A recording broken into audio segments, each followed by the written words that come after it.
Fala pessoal, tudo certo? Eu sou o professor Gustavo Ferreira.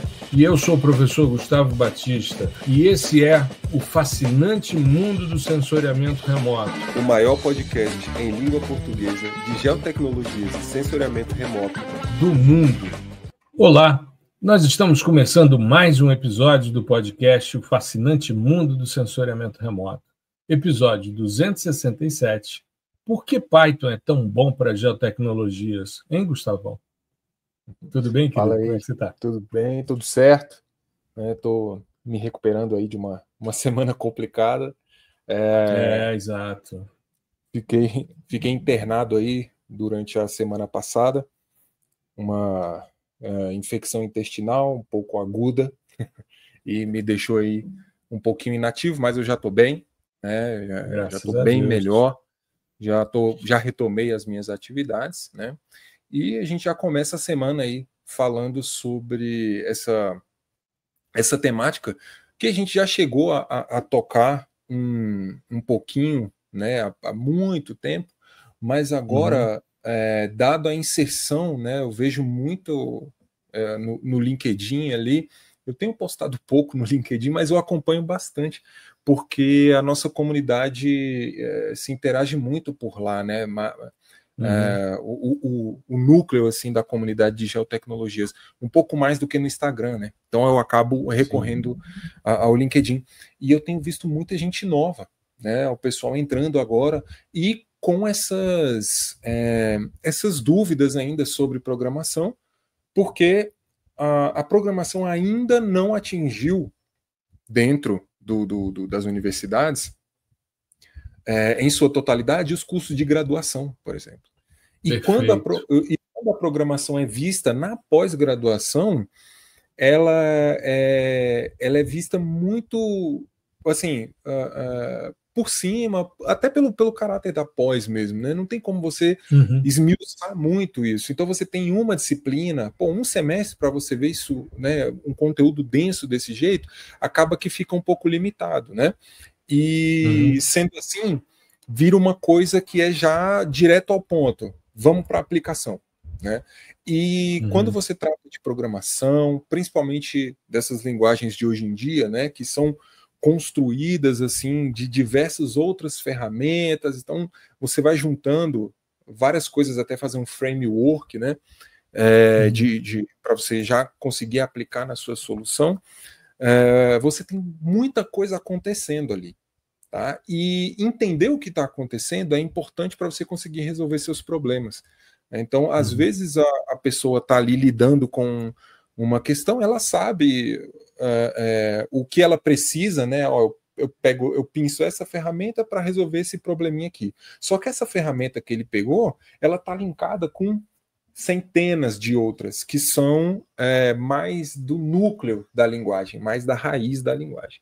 E aí, quando acontece um erro que bate lá nesse núcleo, a pessoa não faz a menor ideia do que está acontecendo, né? Então, hoje a gente vai tentar trabalhar um pouco sobre essa questão, né, o que faz o Python, né? A gente fala do Python porque ainda, né, a gente está aqui nessa desde 2020, vai fazer 5 anos já, ainda Python é a melhor linguagem que você pode começar, principalmente para o sensoriamento remoto, né? É uma ótima linguagem, tem uma comunidade absurda, diversos pacotes, né, diversas bibliotecas, e é o que a gente vai falar, né, basicamente hoje. O que são essas bibliotecas e quais são essas bibliotecas que estão ali já embutidas no Python que a gente usa no escopo das geotecnologias.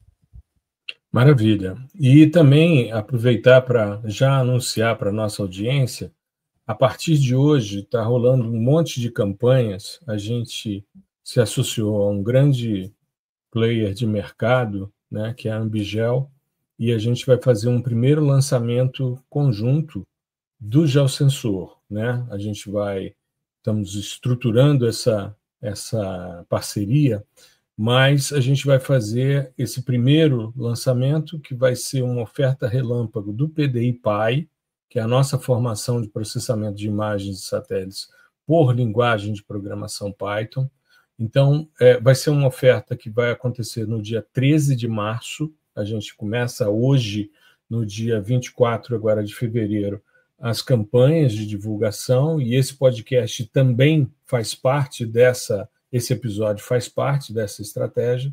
Então, se você quiser saber dessa oferta que vai acontecer somente via grupos de WhatsApp, no dia 13 de março, você se inscreve, o link está passando aqui embaixo, mas a gente vai colocar também na descrição do episódio, que é geosensor.com.br/oferta-relâmpago-PDI-PY, tá? Lembrando que PY vem de Python, então é PY, tá? Então, geosensor.com.br/oferta-relâmpago-PDI-PY. Se inscreve nesse grupo, não divulga o que a gente vai divulgar ali dentro, porque só para quem estiver dentro desse grupo, desses grupos, né, serão vários grupos de WhatsApp que serão criados para poder a gente fazer essa divulgação, que vai acontecer dia 13 de março, das 9 da manhã às 9 da noite. E nós nunca fizemos algo parecido até hoje. Então, fica a dica aí, eu acho que vai valer muito a pena, tá? E é mais uma iniciativa, porque a gente já vem trabalhando junto com a Ambigel na pós-graduação deles, tanto no MBA, né, de Geotecnologias, assim como a pós-graduação em Inteligência Artificial para Geotecnologias. Então, esse é mais um movimento e em breve nós teremos uma grande divulgação também nesse ano, tá? Então, vamos lá. Já que estamos falando de Python e a gente está falando sobre essas questões do porquê é tão bom para geotecnologias, vamos começar a falar de algumas bibliotecas, não as específicas, isso a gente fala num próximo episódio, mas vamos falar das que são comuns para o Python em geral, mas que são muito importantes para geotecnologias. E eu quero começar pela NumPy, né? A NumPy é uma biblioteca que tem uma estrutura, né, de funções matemáticas, incluindo aí álgebra linear, transformações, as transformadas de Fourier, ferramentas para você poder trabalhar com polinômios, números aleatórios, distribuições estatísticas. Ela tem altas capacidades de indexação e de seleção, transmissão para operações aritméticas e lógicas em matrizes e uma interface com código C e Fortran, que é uma linguagem mais clássica, né? Mas como o Gustavo vem sempre falando, essas linguagens elas estão sempre inseridas nesse contexto do Python, né? Ou seja, você tem ali por baixo essas linguagens mais de baixo nível, né? Ou seja, de linguagem mais próxima da máquina, do que é a linguagem Python, que é uma linguagem mais próxima do usuário, né, Gustavo? Se a gente pensar, o Python foi escrito em C, né? Então, realmente você tem essa diferenciação. A gente costuma ver que a linguagem de baixo nível, assim, são linguagens mais complexas, mais difícil de escrever, Sim. de fato, isso é. Uhum. Né? E o que lembrando que a alto nível é mais próxima da linguagem humana, né? Menos da linguagem da máquina, né? Isso, é uma forma de você conseguir hierarquizar essas coisas, né? Mas e isso pode levar a um pensamento errado de achar, então por que a gente não escreve tudo, né, em linguagem de alto nível, altíssimo nível, enfim, né? Porque isso, cada linguagem tem o seu propósito.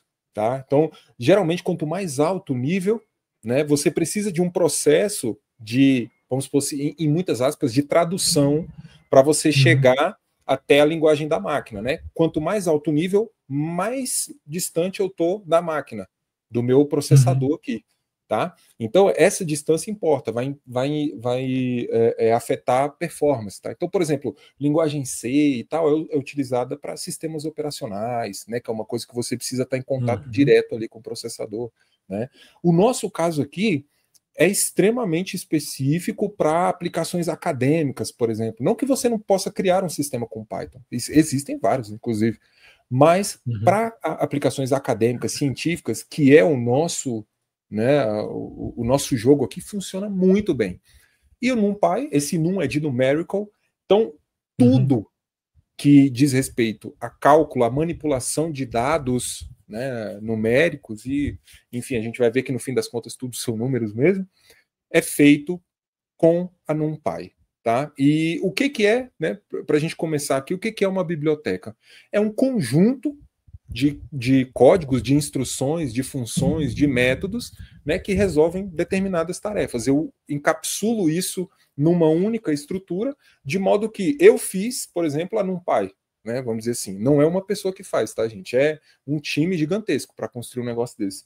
Então, eu fiz a NumPy, eu compilo isso nesse formato de biblioteca, e aí o professor pode pegar, importar essa biblioteca para o código dele e utilizar as mesmas funções que eu já fiz. Ele não precisa escrever isso do zero.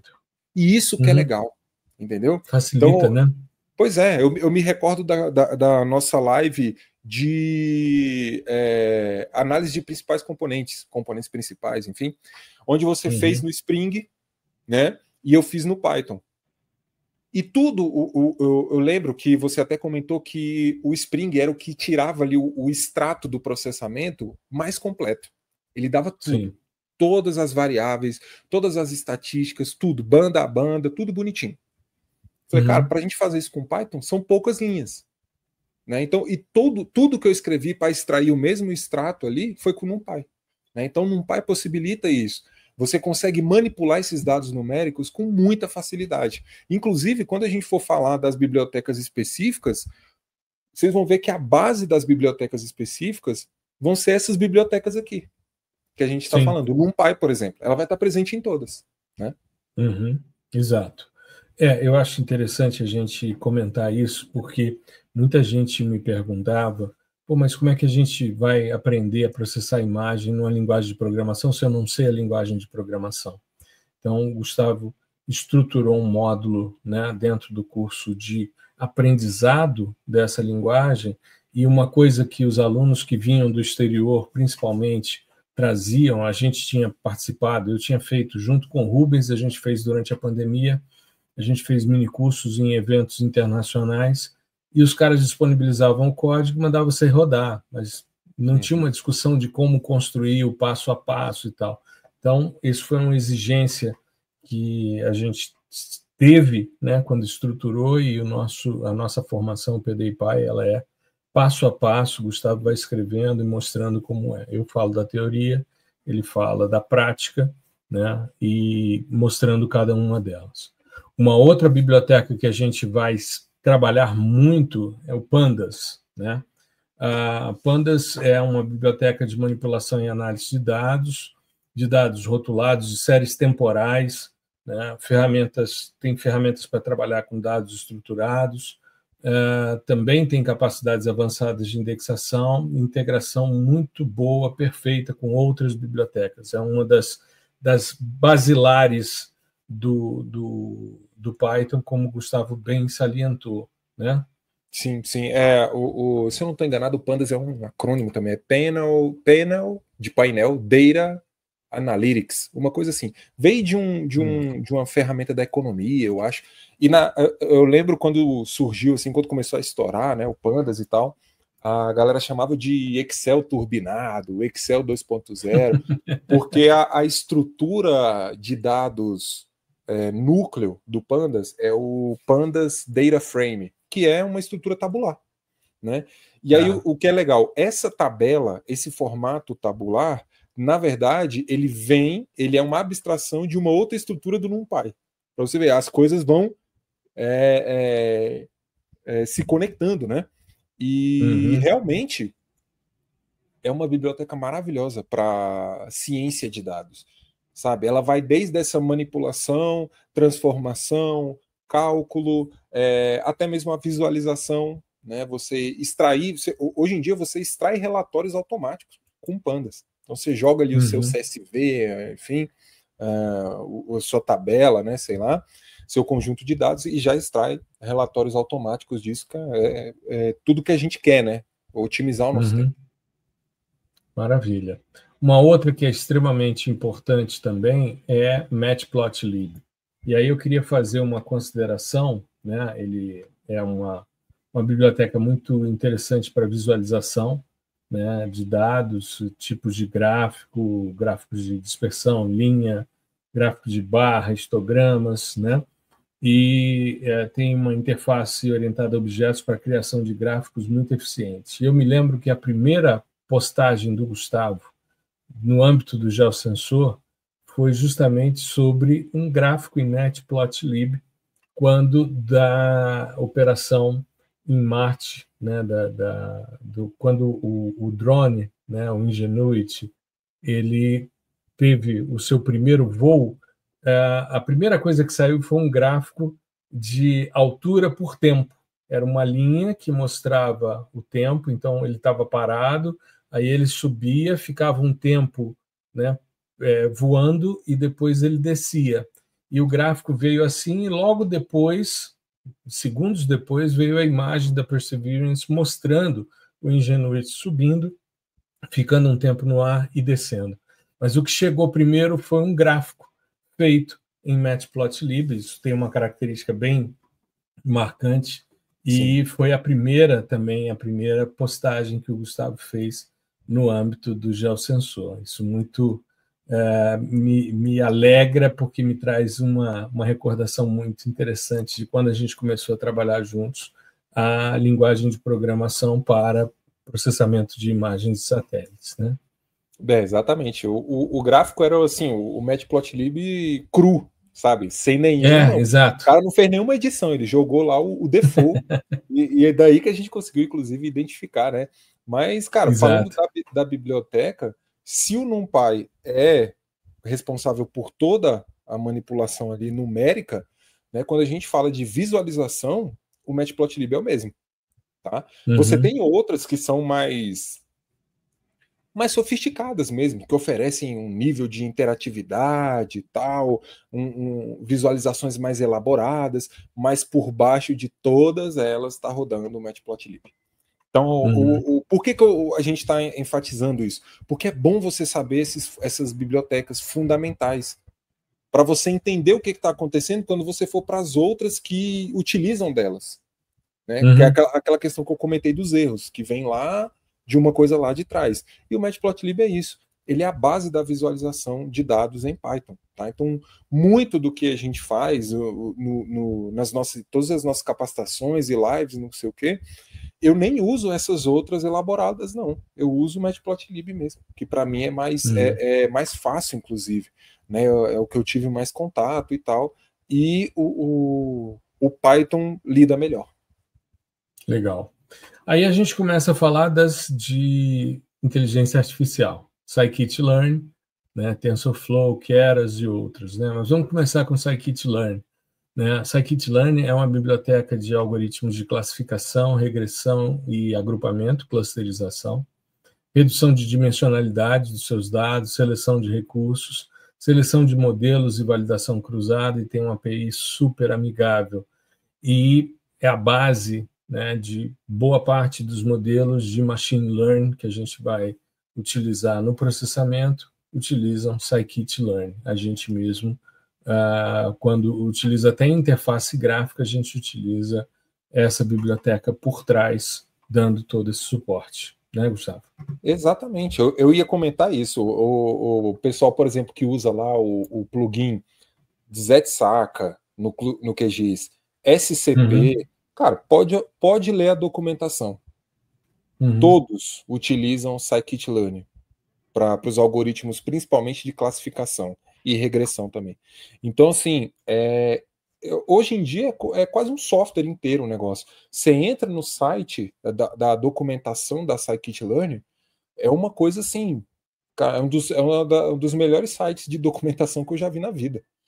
É extremamente bem feito, porque é uma coisa muito robusta. É uma biblioteca gigantesca, tem tudo. E aí eles separam, inclusive, por seções, né? Tem lá classificação, aí você vê tudo sobre classificação, regressão, tudo sobre regressão, clustering, que seria o que a gente chama de classificação. Agrupamento. Né? Agrupamento, né? Tem muita coisa. E realmente você entra lá, a gente que está acostumado ali com caminhos, um Random Forest, um SVM, né, uma coisa assim, você entra e você vê coisas que você nem sabia que existia. E o legal é isso, é você entrar e aplicar nos seus dados e ver o que acontece, e ler o que está escrito na documentação. A documentação tem a referência do paper, né, de onde foi gerado aquele método. Vai lá no paper buscar. Então, assim, é um exercício super bacana e é uma das bibliotecas mais utilizadas hoje em dia para aprendizado de máquina no mundo, é essa Scikit-Learn.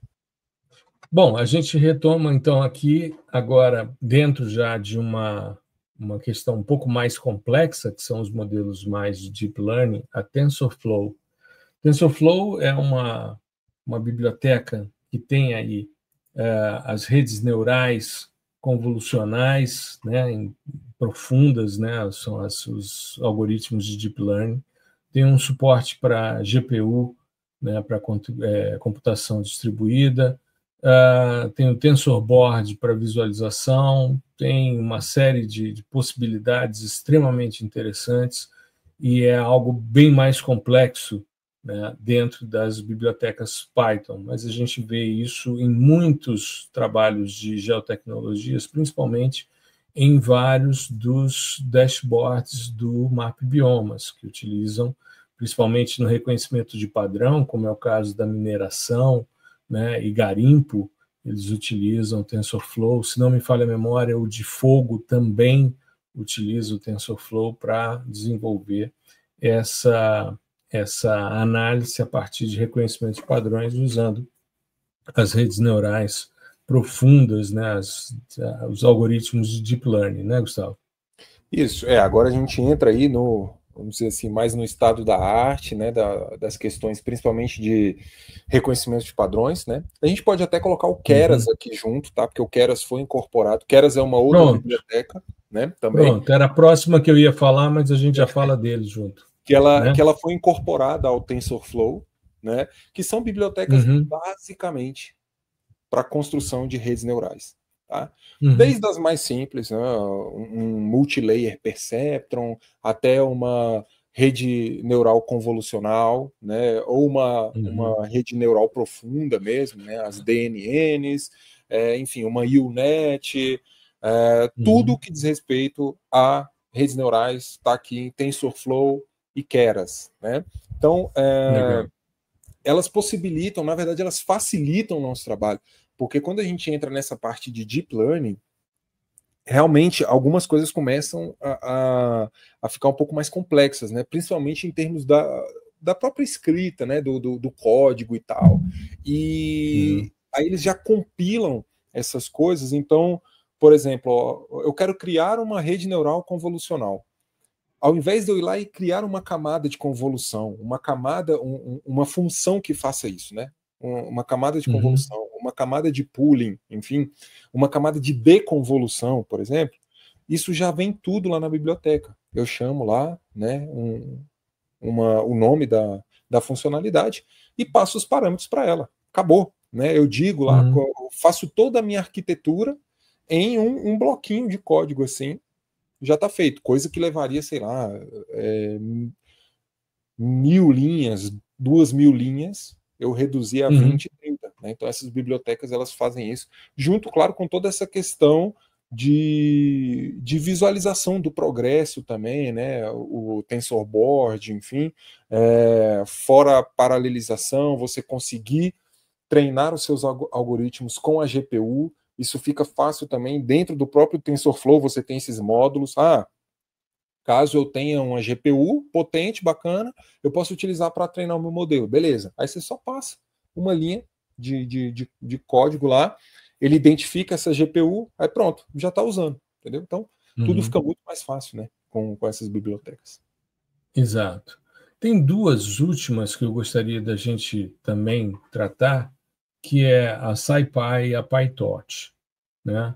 São características, elas são bibliotecas que trazem, né, características de ferramentas de computação científica, como otimização, álgebra linear, processamento de imagens, funções especiais, processamento de sinais, gráficos de computação dinâmica, tem suporte para GPU, para CUDA, enfim, e são estruturas bastante importantes e usuais também para quem vai trabalhar com geotecnologias. Isso só para a gente fechar essas bibliotecas mais básicas que a gente vai se utilizar, mas num próximo episódio a gente vai falar sobre bibliotecas mais específicas para geotecnologias e processamento de imagem especificamente, né? Imagens de satélite.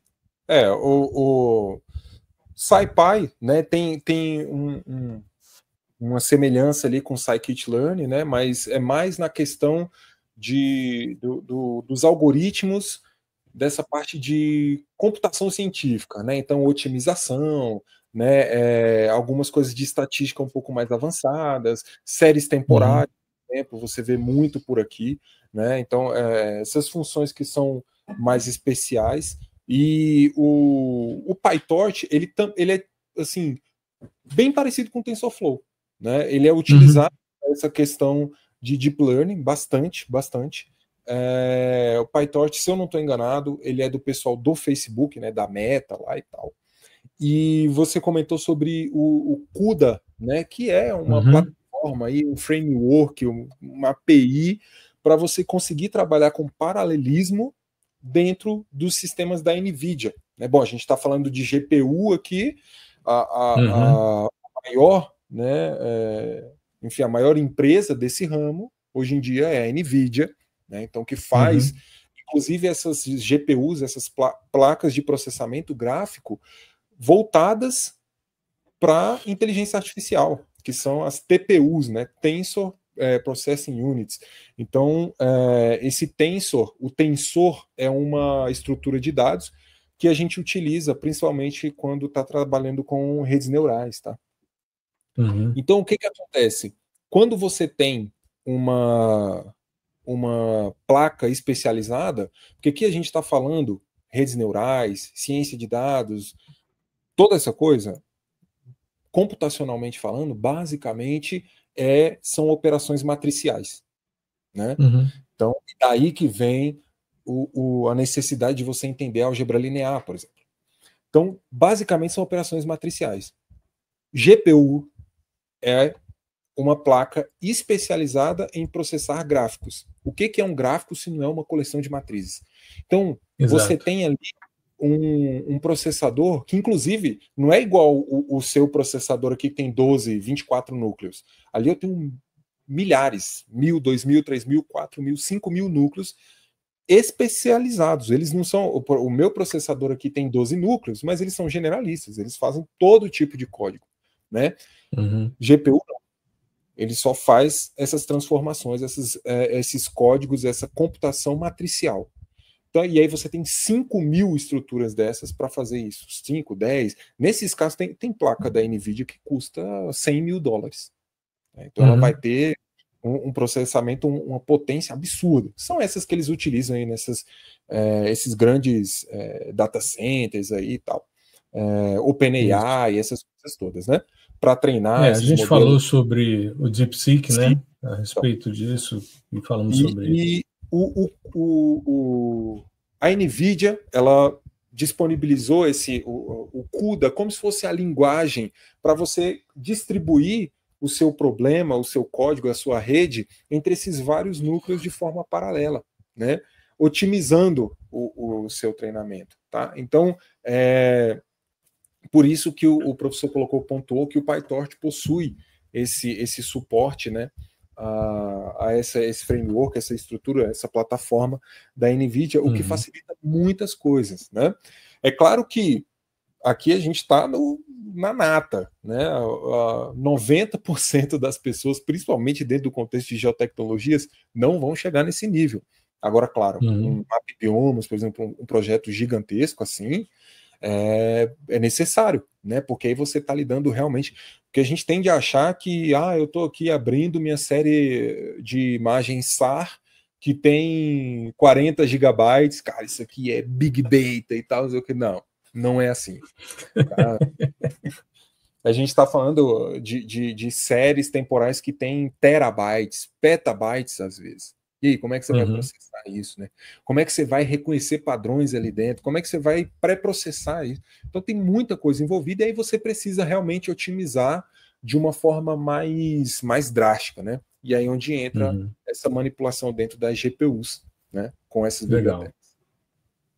O PyTorch, eu estava vendo aqui, ele foi desenvolvido pela Meta AI, mas hoje ele faz parte do Linux Foundation. Ele foi incorporado à Fundação Linux, né? Mas foi desenvolvido por eles. Maravilha! A gente, então, deu um overview aí do porquê Python é tão bom para geotecnologias. Fique atento, não deixa de se inscrever nessa oferta relâmpago, nesse grupo de WhatsApp que a gente está disponibilizando a partir de hoje, geosensor.com.br/oferta-relâmpago-PDI PAI. Dia 13 de março, de 9 da manhã às 9 da noite, a gente vai fazer um lançamento do PDI PAI como a gente nunca fez antes, tá?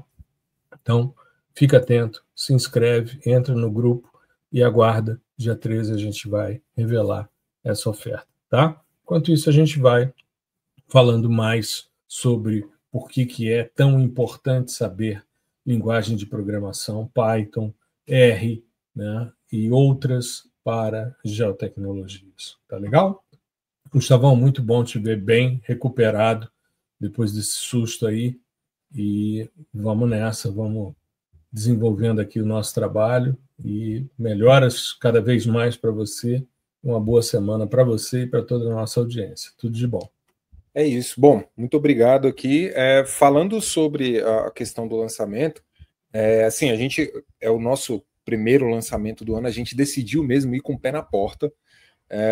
E realmente, como o professor falou, a gente nunca fez, são condições que a gente nunca, em 5 anos, 6 anos de geosensor, a gente nunca abriu para o público dessa forma. Você vê, o negócio, a gente passou meses discutindo sobre isso, né? A cabeça ficou tão cheia, fui até internado, tá vendo?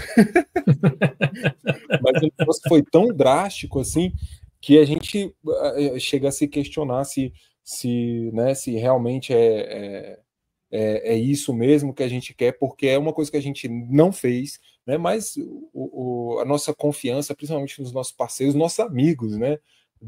Da Ambigel, que a gente está nessa parceria aí já há um tempo, então a gente tem muita confiança neles. E eu tenho certeza de que vai ser um ótimo lançamento, vai ser um ótimo início aí das nossas atividades. E isso é só um aquecimento para uma coisa ainda muito maior que vai vir no futuro. Então, para quem quiser fazer a sua formação em processamento digital de imagens com linguagem Python completa, onde você vai ter ali os conceitos de programação, tá? Aplicação desses conceitos na linguagem Python, conceitos de processamento digital de imagens e aplicação desses conceitos em programação, em linguagem Python. Se você quiser ter isso, tá? Corre lá no link que a gente está colocando aqui agora, geosensor.com.br/oferta-relâmpago-PDI-PAI, tá? Porque existe uma probabilidade muito grande dessa ser a primeira e a última vez desse ano que a gente está fazendo essa oferta, tá bom? Então, não perde essa chance, vai lá, qualquer coisa tem a gente no Instagram para tirar dúvida e tal, sobre essas questões, mas entra lá no grupo, a gente vai falar diretamente com as pessoas do grupo também no WhatsApp, tá bom?